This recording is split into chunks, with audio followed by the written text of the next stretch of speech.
Mongolia. The name instantly brings to mind galloping horses across endless steppes and, of course, Genghis Khan. But if you think Mongolia is only about epic history, you're in for a massive surprise because here in the 21st century, there's a totally different side to Mongolia, a place with the coldest capital city on the planet women so beautiful.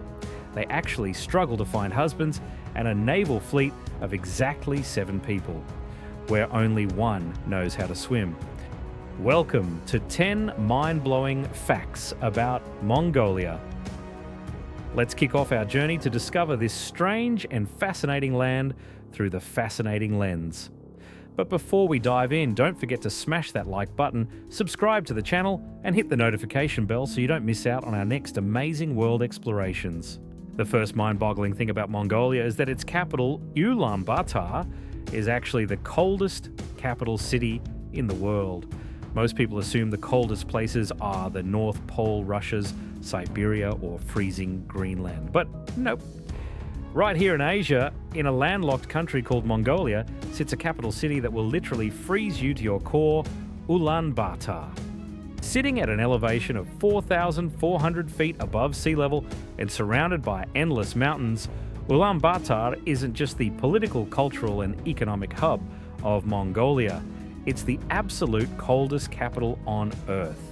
Winter here lasts for over 6 months and temperatures regularly drop below minus 22 degrees Fahrenheit. On some nights, the thermometer hits a brutal minus 56 degrees Fahrenheit. It's so cold that your breath literally turns into ice and water in your bottle will freeze solid before you can even take a sip. And here's the crazy paradox: over half of Mongolia's population chooses to live right here. Almost 1.6 million people crammed together during this harsh winter, burning wood, coal, and even dried cow dung just to stay warm. When the Tul River, the city's main water source, freezes completely solid, locals literally turn it into a winter highway for cars and pedestrians to cross right through the city. Because of the extreme cold and a lack of modern heating infrastructure, people have to burn whatever they can get their hands on, from firewood and coal to organic trash, just to survive the winter. Sadly, this has made Ulaanbaatar one of the most air-polluted cities in the world during the winter months. However, for Mongolians, the cold isn't an obstacle. It's just a part of life. Since ancient times, these nomads have learned to live with the ice using traditional gers tents, yurts, roaring fires, and a resilience forged over thousands of years to survive the brutal forces of nature. Ulaanbaatar isn't just the coldest capital. It's proof of the unbreakable spirit of a people who once conquered half the world with their horses and bravery. But if you thought the cold was the most extreme thing about Mongolia, brace yourself for this next fact. An ancient custom that once left the whole world in shock. The tradition of wife sharing, where women would sleep with male guests to keep them warm. It sounds crazy, but it's entirely true. Ancient Mongolians had a bizarre custom where a husband would willingly let his wife sleep with a stranger for the night, not out of force, but as the ultimate act of hospitality. In Mongolian nomadic culture, hospitality isn't just a nice trait, it's a matter of life and death. Out on the vast steppes in the middle of a minus 40 degrees Fahrenheit winter survival is so fragile that spending just one night outdoors could easily be your last. Because of this, Mongolians always kept their gers tents open to anyone who needed shelter, whether friend or stranger. And it didn't just stop at offering a hot bowl of salty milk tea or a piece of warm mutton. Their hospitality was taken to the absolute extreme. The host would invite the guest into their warm tent, and if necessary, the wife would share her body heat to literally save the guest's life. It sounds like an urban legend, but these customs were actually documented by many Western scholars who traveled to the Central Asian steppes. In traditional Mongolian society, the bond between humans, nature, and the community is sacred. Helping a stranger in a blizzard wasn't just the moral thing to do, it was a survival duty. Of course, today, this wife-sharing custom is pretty much extinct, and modern Mongolians don't live in the same extreme conditions as they used to. But if you ask the elders in rural villages, they still remember the times when their ancestors shared warmth to save lives as proof of the deep kindness of nomadic culture. And by the way, this wasn't just a Mongolian thing. Other nomadic tribes in Siberia, Alaska, and Northern Europe also had similar wife-sharing practices in extreme survival situations as a way to pass on life and trust during the dark, freezing nights. Today, Westerners often look back and judge these customs through a modern moral lens. But if you had ever lived through a bone-chilling night on the Mongolian steppe, you'd understand between life and death, hospitality isn't just an invitation, it's a deeply humane act of survival. What do you guys think about this unique custom? If you've heard of similar cultures elsewhere, let us know in the comments below. And speaking of Mongolian women, we have to talk about a weird modern paradox where beauty actually becomes an obstacle to marriage. Fact number 3. The more beautiful a Mongolian woman is, the harder it is for her to find a husband. When international tourists visit Ulaanbaatar or major cities in Mongolia, they're often blown away by the unique beauty of the women. Full faces, naturally rosy white skin, sharp, deep eyes, a perfect mix of gentle Asian features, and the fierce, free-spirited vibe of a nomad. Mongolian women are gorgeous, there's no denying that. But the ironic truth is that these exact women, the beautiful, highly educated and successful ones, are the ones staying single. You heard that right. This is a real social paradox that has existed in Mongolia for years and is only getting worse. Statistically, there are way more women than men in Mongolia, especially in the big cities. Meanwhile, a lot of young men have left the countryside to become truck drivers, nomadic herders, or go abroad for labour work. This has led to a massive shortage of eligible men in the dating pool. On top of that, a fair number of men in rural areas struggle with alcoholism and lack ambition, which pushes the gap between the two genders even further apart. On the flip side, Mongolian women are getting highly educated. Many study abroad, work for international organisations, or hold high-ranking positions in society.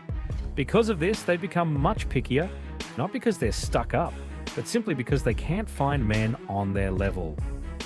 Many stunning, successful Mongolian women in their 30s choose to stay single or marry foreigners. A huge rising trend right now is Mongolian women marrying men from South Korea, Japan, Europe, or simply moving abroad to find a life with fewer restrictions. It's a sad irony, but it reflects the current reality. In Mongolia, sometimes the prettier you are, the harder it is to find the right partner. Next up, our jaw-dropping fact number 4, Genghis Khan's tomb, the greatest unsolved mystery in the world. You can't talk about Mongolia without talking about Genghis Khan, the legendary Great Khan who conquered nearly a quarter of the world, creating the largest contiguous land empire in human history.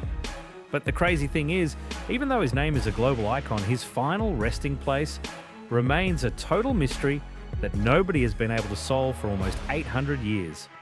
In 1227, Genghis Khan died during a military campaign in western China. The exact cause of his death is still heavily debated. Some say he fell off his horse, while hunting others say he died in battle or was assassinated. But the most intriguing mystery is how his body completely vanished. There was no grand funeral, no massive temples or pyramids like the Chinese emperors or Egyptian pharaohs. Just a terrifying dead silence surrounding his burial. Legend has it that after he died, his royal guards brought his body back to his homeland and secretly buried him in a completely isolated area deep in the sacred Khenti Mountains. To keep it an absolute secret, the guards slaughtered anyone who accidentally crossed paths with the funeral procession. Afterward, they drove hundreds of horses over the burial site to trample the ground and erase every single trace. According to the myth, the soldiers who buried him were also executed immediately after. It was a silent funeral, but executed like a top-secret military operation. For centuries, no one even dared to mention his tomb. Modern archaeologists have tried countless times to locate it using satellites, ground-penetrating radar and geological sensors, but everything just leads to theories, no solid proof. The most popular guess is that the tomb is somewhere near the Onan River, or hidden deep in the Khenti Mountains, right where he was born and declared Great Khan. For Mongolians, Genghis Khan's resting place is sacred, forbidden ground. They believe his spirit still resides there to protect their nation. And maybe that's exactly why his legendary tomb will forever remain a secret that the world cannot or should not ever find. Fact number 5. Mongolia is landlocked, but it still has a navy. If you look at a world map, you'll see Mongolia is one of the most landlocked countries on the planet without a single inch of coastline. It's sandwiched tightly between two giant neighbors, Russia and China, and is over 3,700 miles away from the nearest ocean. Yet, unbelievably, Mongolia actually has a navy, albeit a very small one, that is still maintained today as a piece of historical heritage. It sounds like a joke, but it's 100% true. During the peak of the Mongol Empire under Kublai Khan, Genghis Khan's grandson, the Mongolian military, was actually a terrifying naval power. They had over 4,000 ships dominating Asian waters, from the Sea of Japan all the way to the island of Java in Indonesia. Unfortunately, after bitter defeats during their two invasions of Japan, the fleet was completely wiped out. Centuries later, in the 1930s, under Soviet influence, Mongolia re-established a tiny naval force. But instead of sailing on the ocean, their fleet operates on a freshwater lake, specifically Lake Kovsgol, one of the clearest and deepest lakes in the world, located in northern Mongolia near the Russian border. At its modern peak, the Mongolian Navy consisted of just one single ship, named the Ulaanbaatar, which was mainly used to transport oil and goods across the lake during the months it wasn't frozen solid.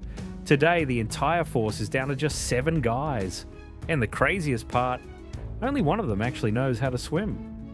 Nowadays, this naval ship doesn't do any military operations. Instead, it's used for tourism, giving visitors rides across Lake Kovsgol as a living relic of a bizarre history. You could say Mongolia is the only country in the world that has no ocean and no real warships, but still keeps a symbolic navy. A nomadic nation trapped in the middle of a continent, yet historically once ruled the distant seas. But not all Mongolian legends are glorious. Behind the epic history lies a dark, gritty, modern reality where the concept of money is sometimes replaced by a jerry can of diesel. Fact number 6, diesel. And the women trading sex for fuel in mining towns. Sitting on massive mineral deposits, southern Mongolia was supposed to be the promised land that would pull the country out of poverty. Thousands of people flocked here to work in coal, copper and gold mines, resulting in a bunch of settlements and camps popping up right on the edge of the harsh desert. But behind the glitz of billion-dollar projects is a brutal reality, isolation, extreme poverty, and a severe lack of both physical and emotional necessities. And this is exactly where a shocking term was born, diesel girls. In Mongolian mining towns, life is so deprived that money isn't the only currency. Truck drivers, miners and traders often use what they have on hand, like diesel fuel, to pay women for sex. That's how the term diesel girls came about, referring to sex workers in these mining areas where a tank of diesel is literally worth more than cash. No one knows exactly when this term started, but it's spreading along the routes of the massive trucks transporting minerals from the Chinese border all the way to extraction points deep in the desert. Many of these women used to be poor girls from the countryside with no jobs and no way out. A jerry can of oil, a bucket of clean water, or a few pounds of rice is sometimes all it takes for them to trade their own bodies. The saddest part is that this isn't rare. Reports from social organisations show that this situation at Mongolian mining sites has skyrocketed over the last decade, especially near the borders where mining is booming but heavily unregulated. In the shadows of these resource-rich lands are nameless, faceless women living day to day in makeshift tents in the freezing desert, surrounded by the roaring sound of engines 24/7. They don't have dreams. They don't even dare to think about the future. The only thing on their mind is whether they'll have anything left tomorrow to trade for a meal. Moving on, we come to fact number 7. Mongolian wrestling, the biggest tournament on the planet with over 6,000 wrestlers. If you ask a Mongolian what they are most proud of in their sports culture, it is undeniably wrestling. This isn't just a traditional sport, it's a symbol of strength, pride, and the spirit of the steppe. For centuries, dating back to Genghis Khan, wrestling was used as physical training for soldiers, where the best wrestler was also the strongest military commander. Today, even with modern life creeping in everywhere, Mongolian wrestling holds a massive place in people's hearts. The absolute peak of this sport is the Naadam Festival, a national event held every July. Here, three traditional sports are showcased: horse riding, archery, and wrestling, with wrestling being the most prestigious. In 2011, Mongolia set a Guinness World Record for the largest wrestling tournament on Earth, bringing together over 6,000 wrestlers from all over the country. There are no weight classes, only raw strength technique and a warrior spirit decide the winner. Every match starts with an eagle dance symbolizing bravery and freedom. The winners are honoured with epic titles like Lion, Elephant, Garuda, and the Ultimate Title Titan if they win 2 years in a row. Wrestling isn't just a competition, it's how Mongolians preserve their identity, connect with their ancestors, and show off the pride of a nomadic nation on the endless steppes. And if you think the strength of the Mongols is only found in the wrestling ring, you're going to lose your mind when you realise their ancestral DNA has spread across all of Asia. Mind-blowing fact number 8. Genghis Khan's descendants make up 8% of all Asian men. Genghis Khan, a name that just hearing it makes the world tremble. He wasn't just a brilliant conqueror who built the largest land empire in history. He is also considered the man who left the strongest genetic footprint on the planet. According to a famous study published in the American Journal of Human Genetics in 2003, scientists discovered an unbelievable truth: up to 8% of men in the Asian region, that's about 16 million people, carry the exact same specific Y chromosome. And the origin of this DNA traces back to one single man living in Mongolia about 800 years ago. And that man is widely believed to be Genghis Khan. It sounds like a total myth, but history backs it up. Throughout his life of conquest, Genghis Khan built hundreds of harems, had countless concubines, and fathered children all over the lands he conquered. His sons and grandsons kept the tradition going, multiplying the Mongolian bloodline across Eurasia, from Central Asia and East Asia all the way to Eastern Europe. Genghis Khan's DNA has been found in dozens of countries, peaking in Mongolia, Kazakhstan, China, Pakistan, and even Afghanistan. They've even found matching genetic markers in certain minority groups in northern Vietnam. This has led a lot of people to jokingly call Genghis Khan the founding father of Asia, or the most successful seed planter in human history. But for Mongolians, this isn't just about DNA. It's a massive source of national pride. They still consider themselves the direct descendants of the great emperor who took Mongolia from a tiny tribe to the ruler of the world across the endless plains. The story of Genghis Khan doesn't just live in history books, it literally runs in the veins of an entire nation. Number 9, Mongolia is a mineral gold mine that Russia, China, and the US are all fighting over. Mongolia is huge, but has a tiny population of just around 3 million people. It might seem modest, but it's sitting on a colossal treasure trove, deep underground minerals. Statistically, Mongolia has over 8,000 ore deposits with more than 80 different types of minerals, including coal, copper, gold, uranium, and especially rare earth elements, the strategic resource of the future. As the world races toward green tech and the semiconductor industry, whoever controls the rare earths holds the power. On top of that, Mongolia's Oyu Tolgoi copper mine is considered one of the largest in the world, worth tens of billions of dollars. Combined with its coal and gold, this country has become the dead center of a geopolitical tug-of-war between Russia, China, and the US. Russia wants to pull Mongolia into its energy projects. China wants a monopoly on importing its minerals, while the US and the West are trying to swoop in and break that monopoly. Once a poor nation sandwiched between two giants, modern Mongolia is no longer just a quiet steppe. It's become a highly lucrative pie that all the superpowers want a piece of. But despite all these bizarre facts and paradoxes, Mongolia still holds on to a totally unique identity that you won't find anywhere else on Earth. Number 10. The last surviving nomadic country in the world. While the rest of the world is rapidly urbanizing, over 30% of Mongolia's population still lives a nomadic lifestyle, moving from place to place across the vast steppes. While most countries abandoned this way of life centuries ago, Mongolia stands as the very last nomadic nation on the planet. Out on the grassy plains where the steppe winds blow, thousands of families still live in traditional ger tents, portable homes made of wood and sheep's wool that can be put up or taken down in just a few hours. They don't have a fixed address. When winter hits, they move their livestock down to the lowlands. When summer comes, they head back up to the lush green pastures of the highlands. Everything they own, from their house and belongings to their entire livelihood, is packed onto the backs of horses or beat-up old trucks roaming all year round. They don't farm. They survive purely on their herds of horses, sheep, goats and cows. The meat, milk and wool are their lifelines. Mongolian kids learn how to ride horses before they even know how to write. Fermented mares, milk called erag, is their traditional drink. And ancient songs about Genghis Khan are still sung around the fire inside the gers, as if time has stood completely still. Even though the nomadic life is incredibly tough and constantly threatened by modern technology, it is exactly this lifestyle that creates the immortal soul of the Mongolian people, freedom, pride, and living in perfect harmony with nature. All right, guys, Mongolia, the land of endless steppes, galloping horses, and people carrying the proud nomadic bloodline, is still holding on to its distinct, unblended identity in our modern world.